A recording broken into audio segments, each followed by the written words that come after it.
This week I'll be looking at Casablanca, particularly how it builds morally complex characters.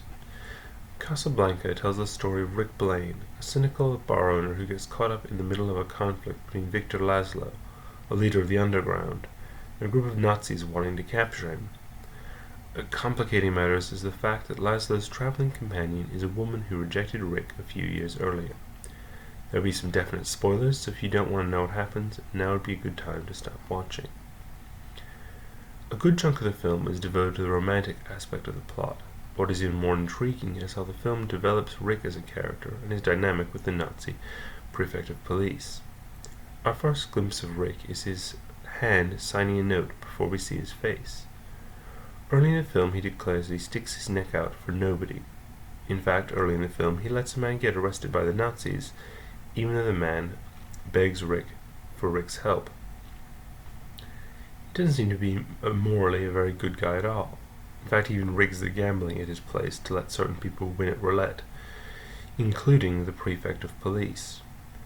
A conversation with one of the Nazi commanders hints that Rick had a complicated past. Do you mind if I ask you a few questions? Unofficially, of course. Make it official if you like. What is your nationality? I'm a drunkard. And that makes Rick a citizen of the world. I was born in New York City, if that'll help you any. I understand that you came here from Paris at the time of the occupation. Well, there seems to be no secret about that.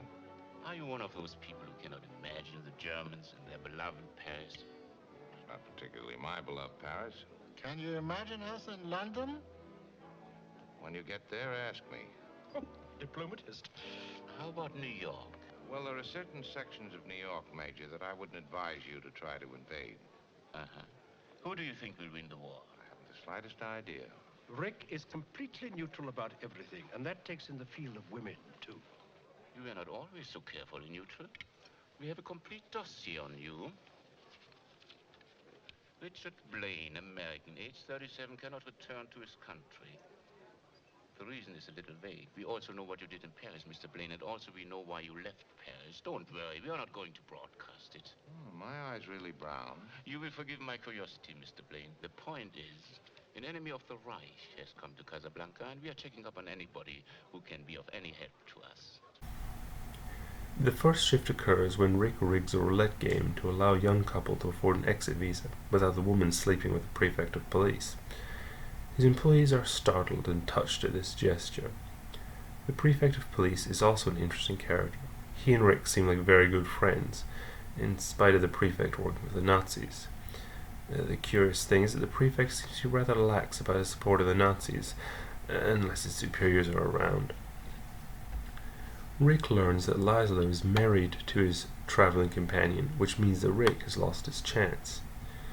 This makes Rick very reluctant to part with certain documents that will permit Victor and his wife to leave the country. He finally agrees and ends up coming up with a complex plan that will make absolutely sure that they will escape. He ends up holding the prefect of police at gunpoint to ensure success. Rick has come a long way from sticking out his neck for nobody.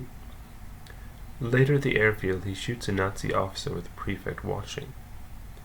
Moments later, the prefect tosses away a bottle of alcohol produced in Nazi-controlled France, in a symbolic gesture indicating that he's changed sides. Our expenses. Louis, I think this is the beginning of a beautiful friendship.